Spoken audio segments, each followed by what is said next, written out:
Hello everyone, అందరూ ఎలా ఉన్నారు? బాగున్నారా? నేను చాలా బాగున్నా. హోప్ మీరు కూడా బాగున్నారని అయితే అనుకుంటున్నా. ఈరోజైతే నేను నిద్ర లేచాను. ఎర్లీగా అంటే 5కి 6కి అనుకోకండి. అవి వాళ్ళకంటే ముందే నిద్ర లేచాను. ఈరోజు గురువారం కదా, మా వారు దానానికి అయితే వెళ్తారు. ఇంకా మెలకు వచ్చేసింది, కూరగాయలు వచ్చినాయి. కూరగాయల సౌండ్కి అయితే బయటికి వెళ్ళేసరికి కూరగాయలు అని వెళ్ళిపోయాడు. సరేలే అని చెప్పి పని చేసుకుంటే డస్ట్బిన్ విజిల్ సౌండ్ వచ్చింది. చాలా టైం పట్టిద్ది వాళ్ళు రావడానికి అని చెప్పి తీరా బయటికి వెళ్ళేసి డస్ట్బిన్ వాళ్ళు కూడా వెళ్ళిపోయారు. అయ్యో దేవుడా అనుకున్నా. ఇంకా సరేలే అని చెప్పి బట్టలు అయితే వాష్ చేసి నేను ఫ్రెష్ అయిపోయాను. ఇంకా దాని తర్వాత అవి వాళ్ళైతే నిద్ర లేచారు. నేను స్నానం చేసి వచ్చిన తర్వాత ఇంకా నేను అప్పుడు ఇల్లు కూడా క్లీన్ చేసుకుంటున్నా. నీళ్ళు కూడా పెట్టేసాను. ఒక పక్కన ఇడ్లీ పిండి కూడా తీసి బయట అయితే పెట్టేసా, కూలింగ్ పోయిద్ది అని చెప్పేసి. కూరగాయలు అయితే ఏం లేవు, వంట ఏం చేయాలో తెలీదు. మా వారికి హెల్త్ అయితే కొంచెం సెట్ అయింది. ఈరోజు అయితే ఆఫీస్కి వెళ్ళాలి, హాలిడే అయితే లేదని చెప్పారు. సో వ్లాగింగ్స్ అయితే ఈ మధ్య షూట్ చేయడానికి అసలు కుదరట్లా. అయితే ఫోన్లో స్టోరేజ్ ఉండడం లేదు, లేదంటే ఇంకా నాకు కుదరట్లేదు. ఫోన్ తోటి ఏదో పని అయితే ఉంటుంది.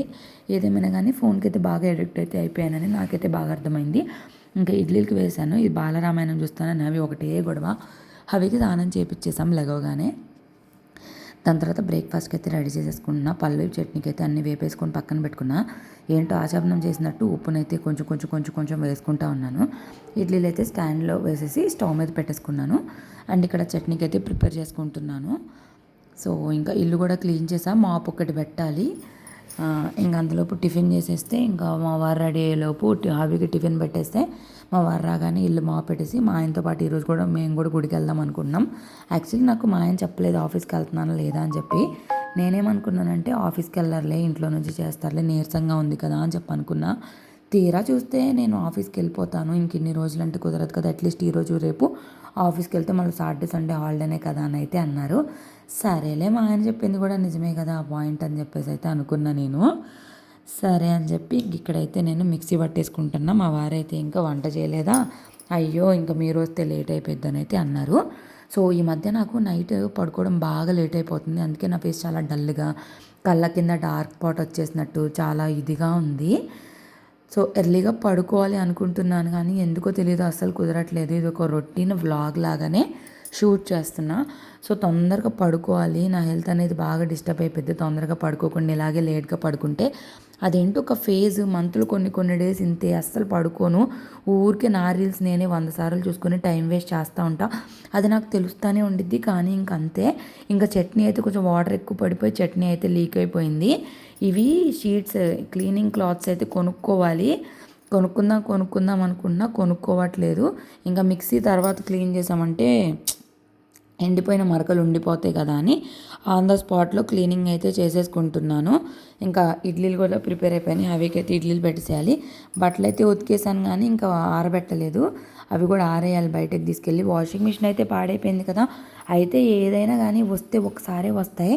Washing machine repair, bike repair, health upsets, అవికి తర్వాత మా వారికి, ఇట్లా అన్నీ పైగా మంత్ ఎండింగ్ భలే ఉంటుంది తెలుసా. ఇలా అన్నీ ఒకసారి వస్తే అసలు చెప్పేది కాదులే. ఇంకా సరే అని చెప్పేసి ఇడ్లీలు అయితే కొంచెం ఇంకా దగ్గరలో ఉన్నాయి అయిపోవడానికి. ఈ గబగబా ఉన్న సింకులు అంట్లన్నీ తోమేద్దాము. నిన్న సాయంత్రము పొంగలన్నం వండాను కదా, పొంగలన్నం తాలూకా ఇవైతే ఉండిపోయినాయి అన్నమాట. సో అవైతే క్లీన్ చేసుకుందాం అని చెప్పేసి గబగబా తోమేసుకుంటున్నా. ఏదైనా పని గబగబా ఫ్లోలో చేసేసామంటే అయిపోయిద్ది, లేదంటే కనుక అస్సలు అవ్వదు. అందుకని ఇంకా గబగబా క్లీన్ చేసేసుకుంటా. ఇంకా మళ్ళీ ఫోన్ పట్టుకున్నానంటే ఏ పని అవ్వదు, ఇంకెక్కడిదక్కడే ఉండిపోయింది. ఇక ట్రైపాడ్ అయితే సెట్ చేసుకుంటున్నా, మళ్ళీ ఆపడం బద్ధకం వచ్చి. నిన్న ఆరేసిన బట్టలు అలాగే ఉండిపోయినాయి. వాషింగ్ మిషన్ కాదు కదా, మామూలుగా జాడిస్తున్నా కదా, కొంచెం ఎక్కువసేపే ఉంచుతా. పైకి ఇప్పుడు ఎండలే ఉన్నాయి కాబట్టి పర్వాలేదు. ఎండలు లేకుండా వర్షాలు కానీ చల్లగా కానీ ఉందనుకోండి, మనం ఉతికిన బట్టలు అయితే అస్సలు తొందరగానే అరవు. పైగా అవి డ్రై షీట్ ఉంది, క్లాత్ టైపర్ ఉంది కదా, అది తొందరగా ఆరదనమాట. హ్యాండ్స్తో వాష్ చేస్తే 1.5 day అయినా పడుతుంది. అదే మిషన్ అయితే మార్నింగ్ ఆరేస్తే ఈవినింగ్కి అయిపోయిద్ది. నేనైతే ఇవి రోజు అవికి నైట్ అవే వేస్తా. అందుకే ఈ మధ్య మా పరుపులు అయితే తడవడం తగ్గినాయి అనే చెప్పాలి. పుట్టిన కొత్తల్లో ఇవన్నీ తెలీదు. నేను చాలా కాస్ట్ ఉంటాయి అనే ఒక మైండ్ సెట్లో కొనేదాన్ని కాదు. అందరం అలాగే అనుకుంటాం, నా అలాగే ఉంటారు. అండ్ బెడ్షీట్స్ కూడా వాష్ చేయక చాలా డేస్ అయింది. ఇంకా వీళ్ళందరూ సిక్ అయ్యారు కదా. సో ఇంక ఇవన్నీ క్లీన్ చేసుకుంటే ఏంటంటే మనం హెల్త్ అనేది కూడా కొంచెం సెట్ అయ్యిద్ది. సో ఇంకా బట్టలు అయితే గబగబా ఆరేసేసి అవికైతే ఇడ్లీలు పెట్టేస్తున్నా. అవి పరిస్థితి ఎట్లా అయిపోయిందంటే 2 ఇడ్లీలు తినడం కూడా గగనం. కరెక్ట్గా 1 ఇడ్లీ లేదా 1.5 ఇడ్లీ తింటున్నాడు అంతే. బాగా పడిపోయింది ఫుడ్ మాత్రము ఈ హెల్త్ అప్సెట్ అయిపోయినాక. నాకైతే చాలా బాధగా ఉంది. అండ్ ఒక సిస్టర్ అయితే మెసేజ్ చేశారు. ఏమనంటే వాళ్ళ ఫ్యామిలీలో తనకి పీసీఓడి ఉందని తెలియదంట. వాళ్ళ హస్బెండ్ ఇష్టం లేకుండా మ్యారేజ్ చేసుకున్నారంట. ఏ ఒక్కటి వచ్చినా అనవసరంగా తిడుతూ ఉంటారంట. తనకు మ్యారేజే 9 months అయిందంట. ఇట్లా నేను పీసీఓడి గ్రీన్ టీది పెట్టినప్పుడు తను మెసేజ్ చేశారనమాట. అక్క ఇట్లా ఇది తాగితే రెగ్యులర్ అవుతాయా ఏంటి, హాస్పిటల్కి తీసుకెళ్తామంటున్నారు అక్క, ఏమన్నా అయితే మా హస్బెండ్ నన్నే బ్లేమ్ చేస్తారు, నన్నే తిడతారు అని చెప్పేసి. సో నాకైతే చాలా చాలా చాలా బాధేసింది అవి విన్నప్పుడు. ఏంటండి అంత ఇష్టం లేకుండా పెళ్లి చేసుకోవడం, ఇట్లా ఒకళ్ళని బాధ పెట్టడం ఏమొచ్చిద్ది. పీసీఓడి వాళ్ళు అయితే ఒక్కొక్కళ్ళే స్టోరీస్ వింటుంటే నిజంగా చాలా బాధగా ఉంది. పీసీఓడి ప్రెగ్నెన్సీలో నేనైతే అన్ని పనులు నేనే చేసుకున్నానండి. దేవుడి దయ వల్ల ప్రెగ్నెన్సీకి ముందు చాలా బాధలు పడ్డాను, కానీ ప్రెగ్నెన్సీ వచ్చిన తర్వాత అయితే నాకు అసలు ఎటువంటి బెడ్ రెస్ట్ చెప్పలేదు. అన్ని పనులు చేసుకోవచ్చు అని చెప్పారు. అలాగే నేను కూడా ఒకళ్ళ మీద ఆధారపడకుండా నా పనులు నేనే చేసుకున్నానండి. నాకు 9th month తగిలిన తర్వాత మాత్రం నేను మా అత్తయ్య వాళ్ళ ఇంటికి వెళ్ళాను. అప్పుడు ఇంకా నేను పనులేం చేయలేదు. అప్పుడు మాత్రం అత్తయ్యనే చేశారండి. చేసింది ఒప్పుకోవాలండి ఎవ్వరమైనా సరే. దాని తర్వాత నేను కన్సీవ్ అయినా కూడా అత్తయ్యనే చేశారు. ఇంకా చిన్న చిన్న పనులు చేసుకుంటా. ఇప్పుడైనా నేను విజయవాడ వెళ్ళానంటే నాకు అక్కడికి వెళ్తే ఇంకా బద్ధకం వచ్చేసిద్ది. ఇంకా మంచిగా నిద్రపోతాను, పని చేయను. మా అత్తయ్య కూడా ఇంకేమనరండి, ఆ అత్తయ్య చేస్తారు. మా అమ్మ వాళ్ళ ఇంటికి వెళ్ళినా అంతే, మా అమ్మనే చేసిద్ది. అలాగే చేస్తున్నారు కదా అని దున్నపోతల్లే కూర్చొని నేను వాళ్ళకి బాగాలేకపోయినా చెయ్యాలి అని ఒక మైండ్ సెట్ ఉండిద్ది. మినిమం కామన్ సెన్స్ ఉండిద్ది నాకు. మరీ చేస్తున్నారు కదా అని చెప్పి అలా కూర్చొని నేను మరి అంటే వాళ్ళు కూడా ఏజ్డ్ కదండి, మనకు కూడా పనులు చేయాలంటే చేయలేరు. సో నా వల్ల అయినంత వరకు చేస్తా. మరీ దున్నపోతులాగైతే కూర్చోను. అది మాత్రం నేను చెప్తా, మళ్ళీ నన్ను తిట్టద్దు. సో ఇంక ఇక్కడైతే అన్నీ అయినా నాకు అర్థం కాదు, అత్తలతో పని చేయించుకోవాలని ఎలా అనిపించింది చెప్పండి. చేయించుకోకూడదు కూడా, ఎందుకంటే రేపు కూడా మనం కూడా ఒక కోడలికి అత్తమే అవుతాం. అప్పుడు తెలుస్తుంది మనకి మనం మన అత్తల్ని ఎలా చేస్తున్నాం ఏంటి అని చెప్పేసి. చాలాసార్లు అనిపించిద్ది మనమే బెటర్, మన తర్వాత వచ్చే మన జనరేషన్ మన కోడళ్ళు ఎలా ఉంటారని భయం వేసింది కూడా ఒక్కొక్కసారి. సో ఇంక ఇప్పుడైతే టెంపుల్కి స్టార్ట్ అయ్యి వెళ్తున్నాం. అన్నీ క్లీన్ చేసేసా. అవి ఇడ్లీ పెట్ట తినలేదు చూసారు కదా, దాని మీద అయితే మూత పెడుతున్నా. దిట్టంగా నెయ్యేసి ఉన్నాం కాబట్టి ఇక మా ఆయన వంట చేయలేదా అన్నారని ఇంకా ఎర్ర కందిపప్పు ఉంటే అవి అయితే నానబెట్టుకున్నాను. ఆ బియ్యం కూడా నానబెట్టా. ఇంకా రాగానే గబగబా వండుదామని చెప్పేసి గుడికి అయితే స్టార్ట్ అయ్యి వెళ్తున్నాం. ఇక అట్టిపళ్ళు ఇంకా అన్నీ తెలిసిందే కదా, అవన్నీ అయితే తీసుకొని ఇంకా స్టార్ట్ అయితే వెళ్తున్నాము. సో ఇప్పుడు మేము బొంతాలమ్మ తల్లి గుడికి వెళ్ళి ఇక్కడైతే దానం ఇచ్చేసాం. చాలామందికి తెలుసు కదా, మన ఫాలోవర్స్కి మేము గురువారం బృహస్పతి దానం ఇస్తాము. అదైతే ఖచ్చితంగా ఇస్తామండి మేము. ఎట్టి పరిస్థితుల్లోనూ మా వారికి అది ఇవ్వాలని చెప్పారు, అందుకని. సో గుడిలో అయితే నమస్కారం చేసుకొని గుడికి వెళ్తే ఒక పాజిటివ్ వైబ్ వస్తుంది. మంచిగా బొట్టు కూడా పెట్టేసుకొని ఇంటికైతే వచ్చేసాం. ఇంకా మా వారు పూజ కూడా కంప్లీట్ చేసేసారు. పూజ కంప్లీట్ అయిపోయిన తర్వాత బ్రేక్ఫాస్ట్ కూడా చేసేసాము. ఒక మనశ్శాంతిగా ఉండిద్దండి. కాకపోతే నేను మా ఆయన అన్నను ఆఫీస్కి వెళ్ళొద్దు కదా, ఇంట్లోనే ఉండొచ్చు కదా, వర్క్ ఫ్రమ్ హోమ్ చేయొచ్చు కదా అని చెప్పి. బట్ ఏం చేస్తాం చెప్పండి, మా వారికి కుదరదు అని చెప్పారు. ఇక్కడ ఈ భక్తుడైతే తెగ దండం పెట్టుకున్నాడు, కళ్ళు మూసుకుంటే కళ్ళు అరుతున్నాడు ఫన్నీగా. ఇంకా సరే అని చెప్పి గబగబా ఇంకా టమాటాలు కోసేసి ఒక పక్కన అన్నం ఒక పక్కన కూర అయితే కుక్కర్లో పెట్టేశాను. ఇక మేము కూడా బ్రేక్ఫాస్ట్ అయితే చేస్తున్నాం. అవి ఏమో బాలరామాయణం ఒకటే గోల.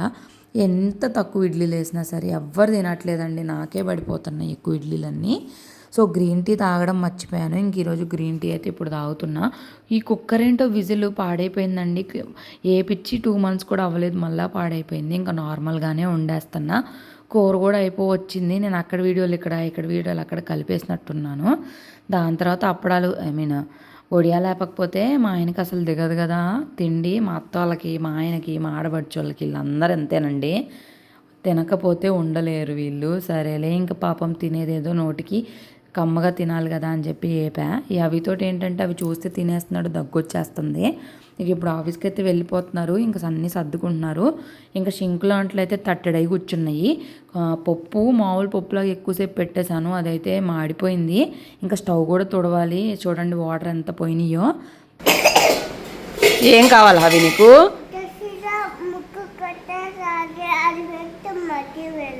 ఏముంటుంది అందులో? ఎవరెవరు ఉంటారు? ముక్కు కొట్టేసి దానిని ఉంటారు. ఉంటారా? జై శ్రీరామ్ ఉంటారా? ఇష్టమా నీకు అది? దాన్ని ఏమంటారు? బాల రామాయణం. నాన్నకు బాయ్ చెప్దాంపా. ఏయ్ నాన్నకు బాయ్ చెప్పొచ్చు, నాకు పెడతాపా. దిగో డుష్కుం పో. నాన్నకు ఓపిక లేక ఆటోకి వెళ్తున్నాడు. నాన్న ఆటో వచ్చిందా? ఆటో వచ్చింది నాన్న కోసం. ఇక మా వారు వెళ్ళిపోయినాక అవికి బాలరామాయణం పెట్టా. ఈరోజు దర్శిని స్కూల్కి వెళ్ళలేదంట. ఇక ఆర్గనైజ్ చేద్దామని చెప్పి ఇయర్ రింగ్స్ ఎక్కడ పడితే అక్కడ పడేసాను. ఇక అన్నీ ఎక్కడెక్కడ ఆర్గనైజ్ చేసుకుంటే కానీ మళ్ళీ మనకి ఎక్కడే ఉన్నాయో తెలీదు. సో ఇది నేను మీషోలో తీసుకున్నాను, మీకు ఆల్రెడీ తెలుసు కదా. నిన్న నేను బ్లాక్ బీడ్స్ గురించి పెట్టినప్పుడు నేను పంచలోహంది బ్లాక్ బీడ్స్ది గురించి రివ్యూ అడిగారు కదా. అది ప్యూర్ పంచలోహమే కానీ పాలిష్లో అయితే వస్తుంది. అది నార్మల్ 1 గ్రామ్ గోల్డ్ లాగే 6 మంత్స్కి అట్లాగా కలర్ పోయిద్ది అనమాట. సో ఫస్ట్ వాళ్ళు వచ్చేసి ప్యూర్ పంచలోహం అసలు లైఫ్ టైం కలర్ పోదని చెప్పారు. తర్వాత కొన్ని మంత్స్కి నాకు తెలియలేదు అది కలర్ పోతుందని చెప్పారు. బట్ మనం యూజ్ చేయొచ్చు, బాగుంటుంది, వేసుకుంటే గోల్డ్ లాగే ఉంటుంది. మీరు చూస్తున్నారు కదా. ఇంకా మనం వాటర్లో తడపకుండా మెయింటైన్ చేసుకుంటే వేసుకోవచ్చు. కాస్ట్ కూడా అది 300 400 పడింది అంతే. సో అదన్నమాట రివ్యూ. ఇక్కడైతే అన్నీ ఆర్గనైజ్ చేయడానికి కూర్చున్నాం. ఈ బ్లాక్ బీడ్స్ జ్యువెలరీ ఆల్రెడీ మీరు చూసేశారు కదా. కలెక్షను ఎక్కువేం లేవు, కొన్నే ఉన్నాయి. బట్ ఆ కొన్నిటిని జాగ్రత్తగా అయితే వాడుకుంటూ ఉంటాను నేను. ఇక అన్నీ బాక్స్లోనే సెట్ చేసుకుంటే గబుక్కున ఏదైనా ఊరు వెళ్ళాలన్నా సరే ఈ ఒక్క బాక్స్ ఉందనుకోండి, ఆరామ్సే వెళ్ళిపోవచ్చు, వచ్చేయచ్చు. అవునంటారా కాదంటారా? ఇదైతే నాకు చాలా బాగా నచ్చింది. 100 రూపీస్కి అసలు ఏమొస్తుంది. అండ్ మీషోలో ఫస్ట్ సండే అంటే February 1st మహా సేల్ అయితే జరుగుతుంది. అది మాత్రం అస్సలు మిస్ చేసుకోవద్దు, చాలా బాగా జరుగుతుంది అండ్ చాలా ఆఫర్స్ అయితే నడుస్తున్నాయి. సో నేను చూస్తూ ఉంటాను కదా మీషోలో ప్రొడక్ట్స్ అన్నీ కూడా, అందుకే చెప్పా. ఇదైతే నేను మామూలుగా ఫ్యాన్సీ స్టోర్లో ఆర్గనైజేషన్ అయితే అయిపోయింది. దీనిలో నేను ear rings, black beads, sari pins ఇదిగో sari pins, ear rings, black beads అన్నీ ఆర్గనైజ్ చేసుకున్నాను. సో ఈ ఒక బాక్స్ ఉందంటే చాలా ప్రశాంతంగా లగేజ్ సర్దేసుకొని వెళ్ళిపోవచ్చు. ఇంట్లో ఆర్గనైజ్ చేసుకోవడం, వెతుక్కోవడానికి కూడా ఈజీగా ఉండిద్ది. Bye bye. దాని తర్వాత కాసేపు పడుకొని లేచాము. మీషోలో ఈ బ్లాక్ బోర్డ్ అయితే జశ్వంత్ వాళ్ళు బుక్ చేసుకున్నారు. బాగుంది కదా. డస్టరు, చాక్ పీసెస్, బోర్డు వచ్చింది. అది కూడా జస్ట్ 150 రూపీస్కే. నేను కింద డిస్క్రిప్షన్లో లింక్ ఇస్తా. ఎవరికైతే చిన్నపిల్లలు ఉంటారో వాళ్ళకైతే ఇది చాలా బాగా యూజ్ అయ్యిద్ది. అసలు 150 రూపాయలకి ఏమొచ్చింది చెప్పండి, నాకైతే అర్థం కాలేదు. దట్టు మన ఇంటికే వచ్చేస్తుంది. సో ఇంక అక్కడ ఆడుకొని కాసేపు తర్వాత వచ్చి ఫోన్లు కొన్ని చూసేసి చేయాల్సిన పనులన్నీ కంప్లీట్ చేసేసి పొద్దున్నుంచి సింకులు అంట్లు ఇక్కడే ఉండిపోయినాయి. ఇక ఒక పక్కన అన్నం పెట్టేసి సింకులు అంట్లు అయితే తోమడం స్టార్ట్ చేశాను. నాకు మధ్యాహ్నం నిద్రపోవాలని ఉండిద్దండి, కానీ ఏయో ఒక కొరియర్స్ వస్తూ ఉంటాయి కదా. ఏ కొరియర్ వాళ్ళు ఫోన్ చేస్తారో, ఫోన్ లిఫ్ట్ చేయకపోతే వెళ్ళిపోతారు కదా అని ఫోన్ సైలెంట్లో పెట్టను. కొరియర్స్ వాళ్ళేమో కానీ మళ్ళీ ఏదో మాయం చేస్తాడండి. కరెక్ట్గా నేను నాకు నిద్ర పట్టింది అనుకోండి, మాయం చేస్తాడు. ఒకవేళ మాయం చేయలేదనుకో మా అమ్మ చేసిద్ది, లేదనుకో మా అత్త చేసిద్ది, లేదనుకో మా డాడీ చేస్తాడు. ఎవరో ఒకరు చేస్తారండి. ఇంకా మధ్యాహ్నం నిద్రపోవాలన్న ఆశ, కోరిక అన్నీ చచ్చిపోతాయి నాకు. ఇంకా ఇక అందుకే నిద్రపోను అసలు. నాకు ఇంకా ఇసుకొచ్చేసిద్ది. అట్లా ఒక్క అరగంట అయినా నిద్రపోదాం అనిపించింది, కానీ నిద్రపోకపోవడం మంచిదే. కానీ నైట్ కూడా నాకు లేట్ అయిపోతుంది కదా, దానివల్ల నిద్రపోదాం అనిపించిద్ది. మీకు కూడా ఇంతేనా? లేదనుకో సిన్సియర్గా నిద్రపోదాం అన్నప్పుడు విపరీతంగా దగ్గొచ్చిద్ది. మా వారైతే ఎర్లీగానే వచ్చారు కానీ మీటింగ్స్ అయితే అవ్వలేదు. ఈ హవి టైం చూసారా, 11 అయింది. నైట్ అయితే 12 దాకా పడుకోలేదండి హవి. వాళ్ళ నాన్నకేమో మీటింగ్స్ బాగదగవు. వీళ్ళిద్దరేమో లవర్స్ కదా, ఇక్కడ నుంచి అక్కడికి చూసుకుంటా ఉన్నారనమాట. ఇంతే. వీడియో నచ్చితే లైక్ చేయండి. Bye bye.